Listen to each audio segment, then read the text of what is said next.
449-8686 on the line. Margaret Gray from Newport Beach, and she is writing a nationally syndicated column tomorrow morning, speaking of Mike Tyson, who won his fight the other night against Lou Savarese, but also made the comment that he wanted to eat Lennox Lewis's children, and that he wanted to be the most savage and brutal champion ever, Margaret. And those were some comments made after some other very controversial behavior in the ring. One moment, apparently, he inadvertently struck the referee, and just a lot of things. This guy's out of control, isn't he? Phil, I really think that it was unfortunate what Mike said. It was very African. Well, you've said that before. What does that mean, very African? Phil, really what that means is that Mike Tyson is an African-American who made a comment about eating someone. It was very unfortunate. I wish he hadn't said it. I think it's the kind of thing that can be misunderstood.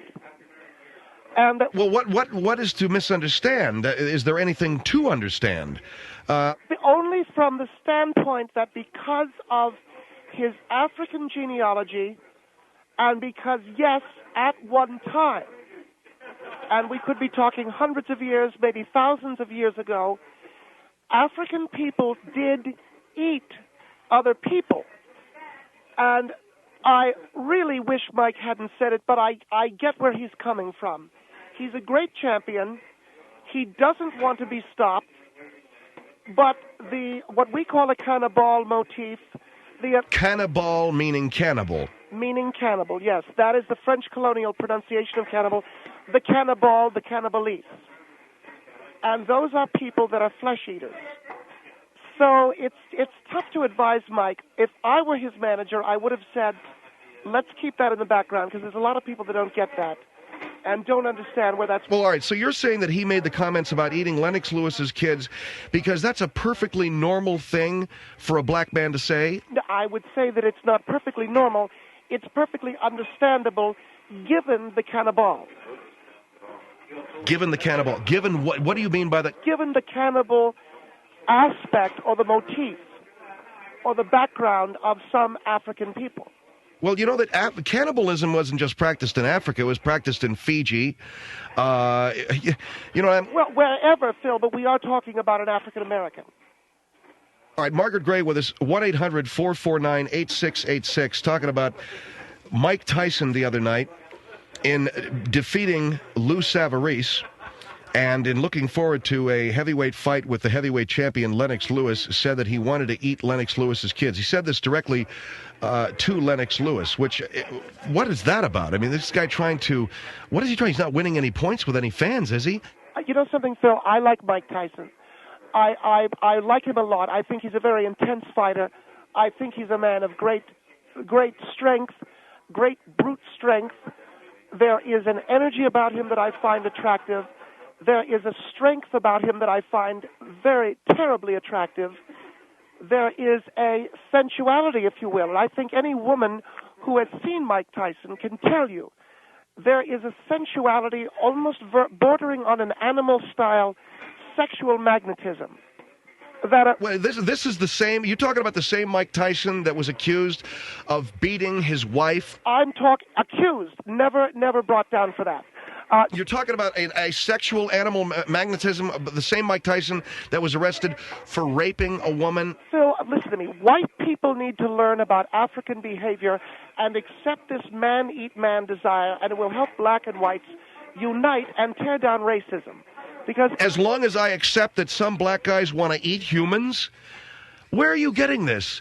Mike Tyson bit Evander Holyfield's ear. Yes, he did. And what does that tell you?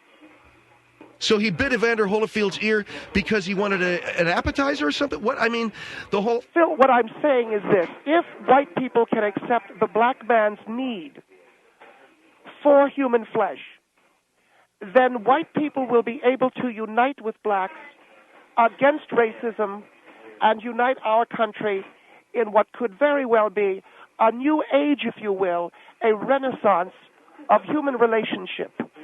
And that only comes, I think, in understanding the black man. Maybe he missed dinner and had an ear for a stack. I don't know what the whole... All right, so he bit Evander Holyfield's ear because of the cannibal. and he is now threatening to eat Lennox Lewis's children because of that as well. I'm saying it was unfortunate that he said that, yes.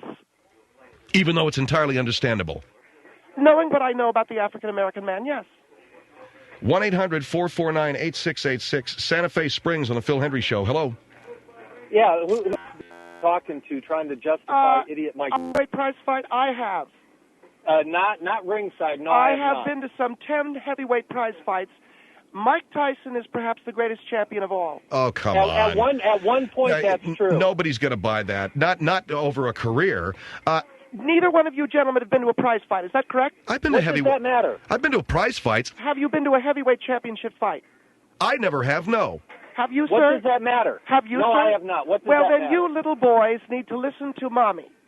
I'll tell you, I've seen these guys up close. And Mike Tyson, pound for pound, is the greatest heavyweight champion ever. Oh, you got to be dreaming. I'm not going to buy that. Okay, but you're still an idiot. What's this cannibal stuff? What? I'm talking about the African Americans' desire to return to some African root.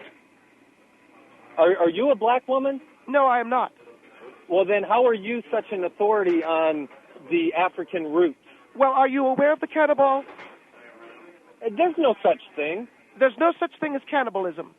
Well, yeah, okay, that there is. All right, but that is what's what this the cannibal? Cannibal is the French colonial pronunciation of cannibal.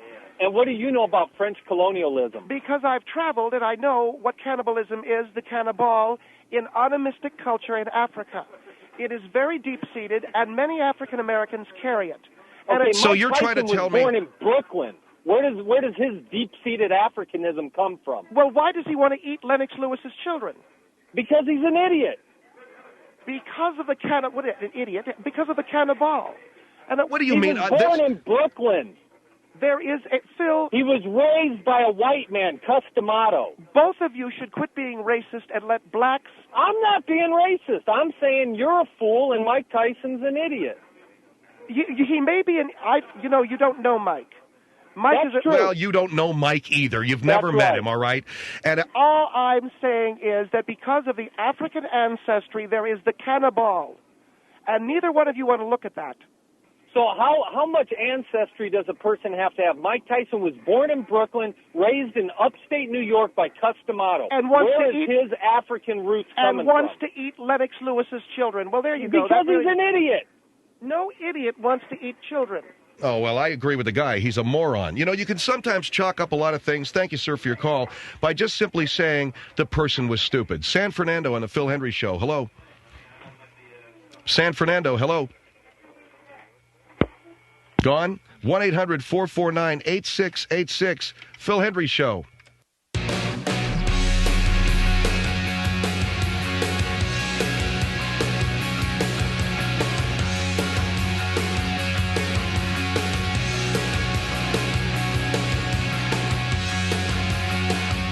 One 1-800-449-8686. Margaret Gray is my guest, syndicated national columnist, who's talking about the Mike Tyson fight the other night against Lou Savarese. He pretty much did Savarese in 38 seconds.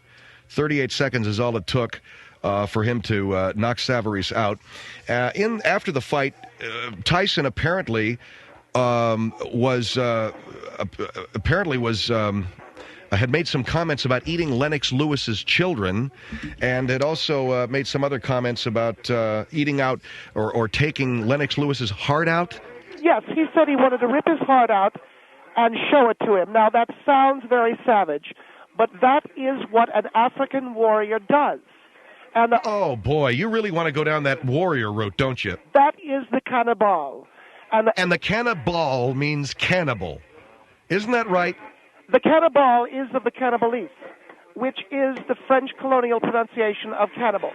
And I think, Phil, you really need to understand the heart and the mind of the African warrior to know Mike Tyson's the greatest champion that ever lived. All right, let me go to Philadelphia on the Phil Hendrie Show. Hi. Hiya. Yes, sir, you're on the air. Okay, Phil, Yes. number one, Margaret Gray is not knowledgeable in boxing. Miss I Gray, beg your number pardon. one. I've been Is this to- a two-way conversation, Phil? Yes, it is, Margaret. Let the man say. But I have been to a great many heavyweight championship fights. Phil, I thought this was a two-way talk show. Go right ahead, sir. Margaret Well, I Gray. won't be dominated here by a we man. go again. Oh, you think you're going to dominate me? Can I give an opinion? Please Phil? let the man give his opinion. Go ahead. Number one, the greatest heavyweight of all time was Rocky Marciano. Was he of the cannibal? Ma'am, Was may he of I the cannibal? finish making a point? Rocky Marciano wasn't of the cannibal. No. Go ahead, sir. Number two, undefeated, 49-0.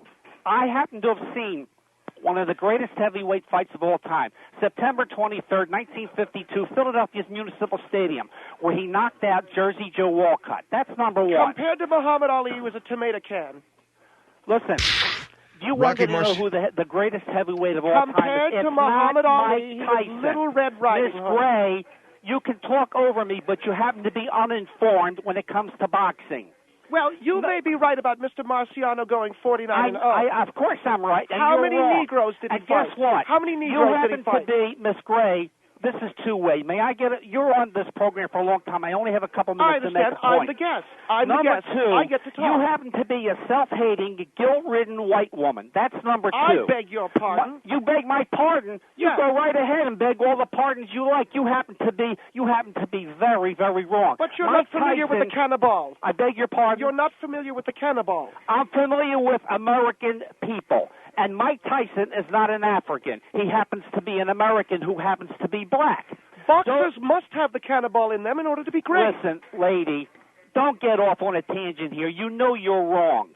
Wrong about what? About Mike Tyson? About Mike Tyson. I saw that fight. I saw the post-interview and heard everything Mike Tyson had to say. What did he say, sir? Did he say he wanted to rip out Lennox Lewis's He said heart? Yes, sir. He said that also. That is the cannibal. What do you mean, the cannibal? Of the cannibalice. Wanting to eat the other person. Phil, What do you think he did to Evander? I just want to make What do you a think final he statement. did to Evander This Holyfield? woman Did he give him a happens kiss? to be a very narrow-minded woman. I thank you, Phil. I thank you for hearing thank you me very out, much. okay? It must have been a great fight. Jersey Joe Walcott, 1952, huh? I saw the fight in person here in Philadelphia. A couple of tomato cans. Who was a tomato can? Marciano? Oh, Marciano was Little Red Riding Hood compared to Ali. You know what, lady? And you better stick to writing baloney and not boxing, because you don't know a thing about boxing. Are you trying to tell me that, I am definitely trying to tell you you are uninformed, lady. Do you know that Marciano would be Mike Tyson's a punching bitch? Listen, you can't... Okay, Phil, Rocky Marciano, Phil, you listen to can't me. take away I the want fact... to answer that point. Go ahead, sir. You can't compare fighters of different eras.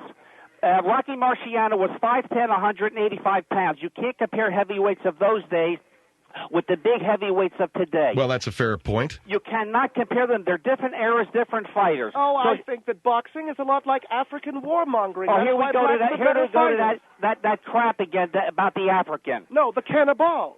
Listen, lady, you know you're boring with that cannibal baloney. Boy, no kidding. Thank you, sir. Phil, thanks very much. Thanks for your call. Here is West Palm Beach on the Phil Hendrie Show. Hello. Hi, how are you? You fine, ma'am? You know, Phil, you can laugh all you want. Let this lady... There's no way that accepting cannibalism amongst black people is going to end racism. I don't know one sane person who thinks it's right, who would go along with it. Are you aware of the fact that there was the cannibal? I don't care about the cannibal. You know? I mean, I'm German. Does that mean I should have the right to want to go gas every Jew, and because I'm German, it's okay? You're attributing and it's some... Yeah. It's going to end, bigotry and racism. I'm saying if you were given the right, as a German to gas Jews, it would I end... wouldn't want it. It would and no black person should be given the right to be a cannibal either. But it would end and racism. Also, I'm a woman. I don't find one thing appealing about this man who can't even speak the English language. He's not the least bit attractive. He's got no sex appeal. Oh, you talking about Mike Tyson? You really and how can you give credence to this woman by having her on your program? Wait a minute. Margaret, you are saying this lady, because she just made a point about being German, having some racial genetic type that would want to go and gas Jews.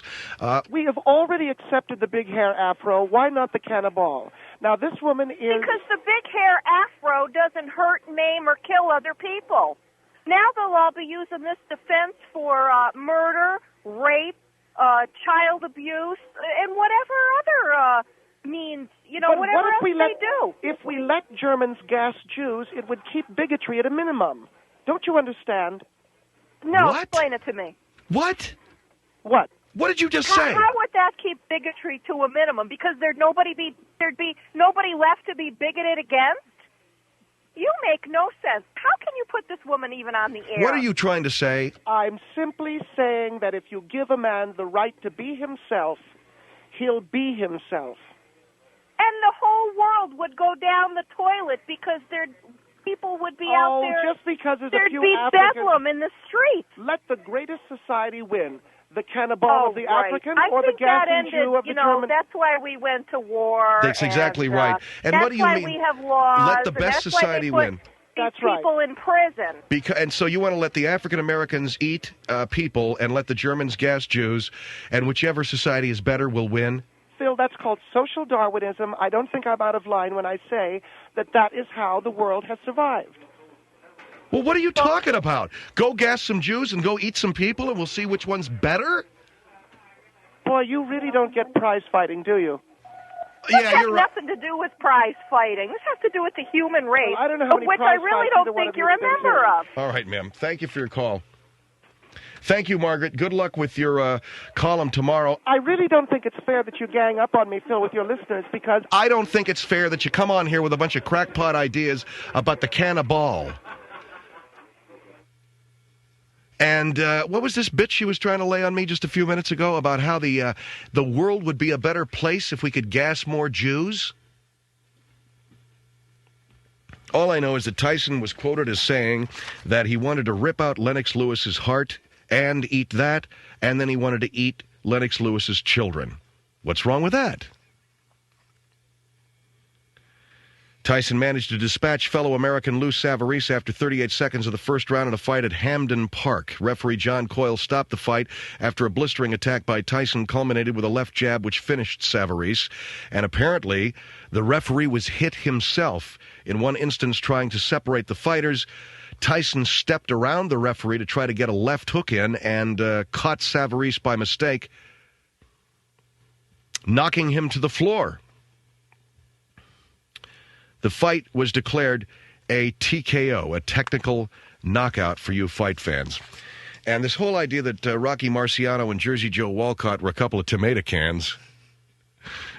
I don't know, man. But the guy made a really good point. You can't judge a fighter overall. Every generation has its fighter. You can't compare Muhammad Ali. In my life, Muhammad Ali was the greatest heavyweight champion that I'd ever seen. But how many heavyweight champions I'd seen? I'd seen Joe Frazier. I'd seen some of those bums from those days. George Foreman, all those guys. Today, everybody's talking about either Tyson, Evander Holyfield, Lennox Lewis, guys like that. And then back in the 50s, it was Marciano or whoever.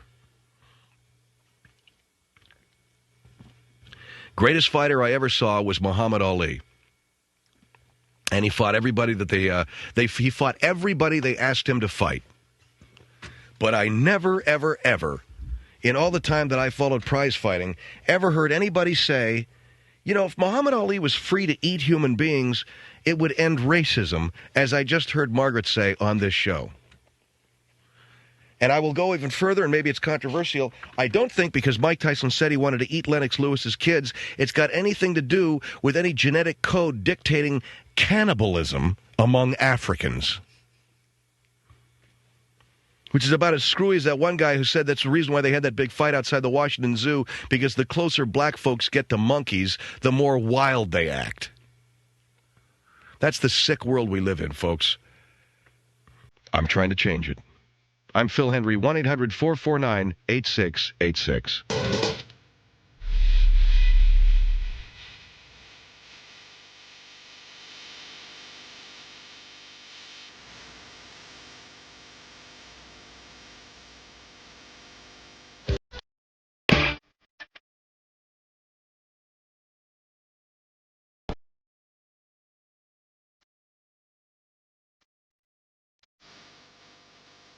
Phil Hendrie Show, 1-800-449-8686. After the Los Angeles Lakers won the NBA championship a week ago tonight, there were some disturbances reported. There was some violence around the Staples Center, downtown L.A. couple of cop cars were set on fire. I believe I heard reports. You have to understand that I got all of this secondhand. I was in Mexico.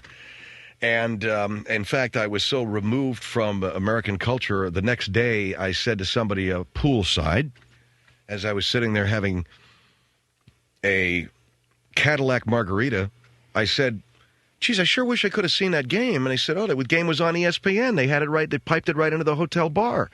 I said, how about that? I forgot.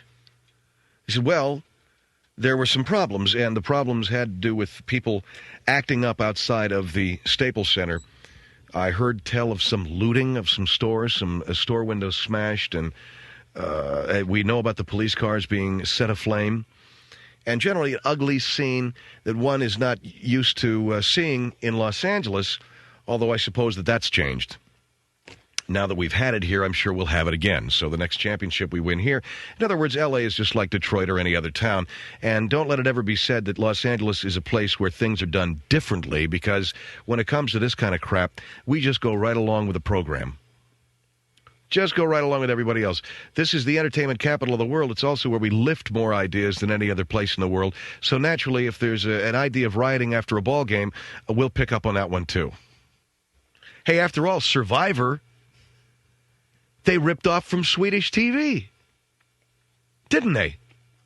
Survivor's a lift from Swedish television.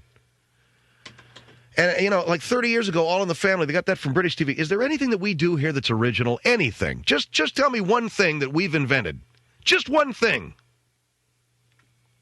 And don't tell me rock and roll. Because I'm not so sure that wasn't imported from, Switzerland or someplace like that. I think they pulled that. I think there was a few Swiss.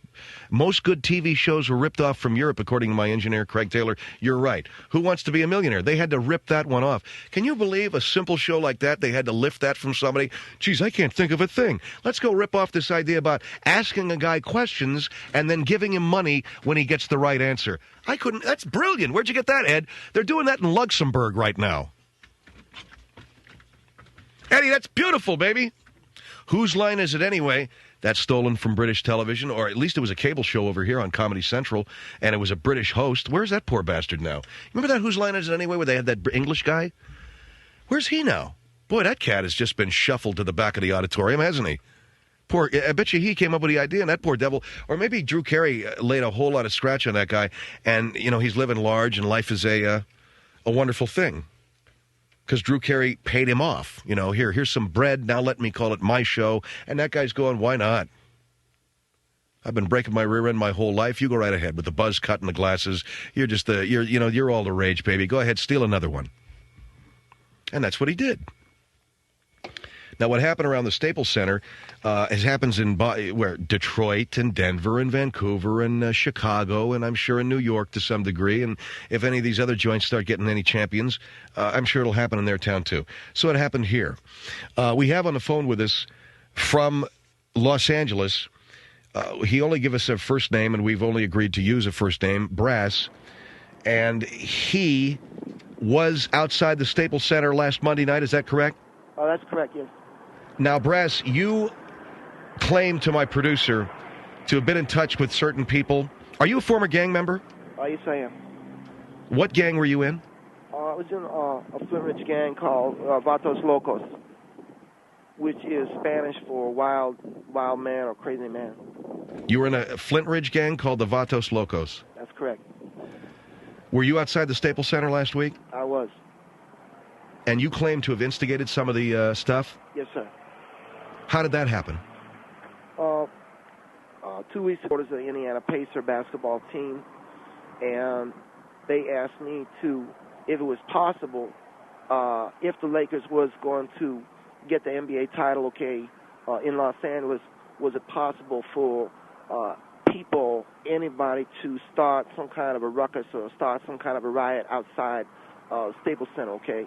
And I told them at that time, okay, I thought that it was possible, okay? And they asked me if I could instigate that, how much that would cost. And I told them, I gave them a number. They had gone originally to 2 friends of mine who had declined. So I had subcontracted the deal from my friends who they had a piece of the money too. And Can you identify who these people are? They call themselves supporters of the Indiana Pacers? that's all they would tell me, right. And they paid your friends, who then paid you? You're right. I subcontracted the job. What do you mean you subcontracted the job of what? Starting a riot? Outside? That's correct. Starting a disturbance. I was not in it for no riot. I told them up front that I was not in it for no riot, but I would start a disturbance. And I could create some kind of disturbance around Staples Center. So were you outside the Staples Center last week after the game? I was there during the game. I was outside the arena during the game, right. So did you have a hand in starting this? Yes, sir, I did. I believe I did. It started as the game was ending. I stood on the corner of 11th and Figueroa, and I started to talk to some people there, and they were Latino and black. There were some young Latin males there and some black people, and I knew I had to pick my shot carefully, so I started talking about, to them about all those white people getting all the good seats, getting the luxury boxes and all that. And I said, how come we'll stand out here, y'all, stand out here on the street, all the white people are in there getting the luxury box? And you all going home watching on your black and white and having to get up and change the channel, and here you're out on the street where all the white people are inside the Staples Arena kicking it, drinking free cocktails or what have you. So they were not happy. So that in other words, that made them angry? That's right. And at one point during the game, everyone had to go up close because you have to understand something. If you don't have tickets for the game, we had to go up close to the arena and put our heads against the wall. Okay? Why? So we could hear the game because we can't afford to watch it on a TV set or hear it on a radio. So we had to go up to the Staples Center wall and press our ears against the wall. And every time we heard some screaming, if it was loud enough, then we know that Shaq just made a dunk, right? And I told him I didn't think that was fair for the brothers to be out on the street sticking their ear up against the wall of the Staples Center, not to have no luxury box. What so you created a disturbance last Monday night telling these folks that there were white folks in there kicking it in luxury boxes, and you guys had to press your ears up against the wall of the Staples Center. We're trying to hear Chick Hearn talking about the hard butter and all and whatnot, And what do you mean Chick Hearn and the hard? The butter's getting cold, it's in the icebox? Right. But nobody had a radio. But let me ask you something. What makes it easy to create a disturbance? What made it easy for you to create a disturbance outside the Staples Center? Well, I think, first of all, the brothers and the young Latin males they're very easily riled up because they're already out on the streets. So now they're on the streets. They start, they're there to hear my stuff, okay? The people in Indiana told me that the brothers out on the coast were easy to rile up. You were told that by the people in Indiana, that the brothers on the coast were easy to rile up? That's right. Do you think that you achieved your goal of making L.A. look bad? Yes, I do. I think I succeeded, although the city did throw me for a little bit of a loop when they had that huge parade. Well, why did you do this? I mean, for money and to make the city of Los Angeles look bad? Well, I believe in civil disobedience. I protest against what people think I ought to protest against. Okay. Well, what are your beliefs? What I'm against the Lakers winning while brothers got to stand out on the street and not have to get to go inside and see the game, all right? As long as the brothers are on the street, I don't want Lakers to win nothing. All right, that's all I'm trying to say. And so I believe in a civil disobedience about that. That's my thing, is civil disobedience. So what you did last week was civil disobedience against the Lakers, against the white folks? Against the Lakers winning while the brothers are on the street, all the white people kicking in big seats and everything. Okay? As long as the Staples Center has a lot of white people sitting in their seats and everything. Well, you don't believe that. That's just the crap that you told the black guys, right? That's what I told them, yeah. What do you believe? I just want to get paid. And were you paid for starting the riot? Yes, I was. So you went out? I went out. I told everybody, "Hey, man, let's start some stuff because there's a whole lot of white folks in there." And you got paid? It was wired to my account on Tuesday. How much? I'd rather not say. So all you had to do was go out there and say there's a bunch of white folks in there kicking it in their luxury boxes, and we have to press our ears up against... Yeah, at one point, there were about 20 people had to run over to the Staples Center and stick their ear up against the wall, and you could hear it, that's Shaq, or that's whoever, right? And I go, well, yeah, they're cheering loud. That means the Lakers did something good. And see, we could be inside there, but those white people won't let you. And everybody started to burn cars. Yeah, they all got pissed off and everything, and turn over a cop car and everything like that, right? Okay, Brass, hold on, all right? We're talking with Brass. He was outside the Staples Center. He claims to have started the problem a week ago tonight by telling everybody standing around out there, how come all the white folks get to be in the luxury boxes while we have to stand out here and press our ear up against the wall of the Staples Center to hear what's going on? And the fact that you guys are watching on black and white and getting up to turn the channel. I don't know anybody, even the poorest guy I know doesn't have to watch on a black and white and get up to switch the channel. Even the poorest dude I know has got a remote. Anyway, he claims he was paid by some supporters of the Indiana Pacers to do that. 1-800-449-8686, The Phil Hendrie Show.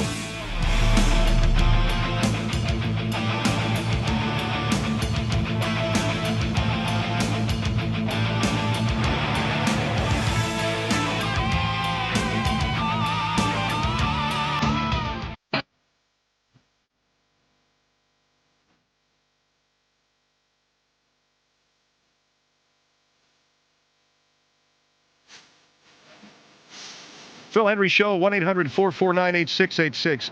His name is Brass, and he claims to have been outside the Staples Center a week ago tonight, instigating the melee, the disturbance, the riot that took place after the Lakers won the 6th game of the NBA Championship Series by telling people around him, hey, how come we're standing out here having to press our ears up against the wall of the Staples Center while white folks are kicking it inside in luxury boxes and in really good seats? Let me ask you a question here, Brass, you there? Yes, sir. Are you a racist?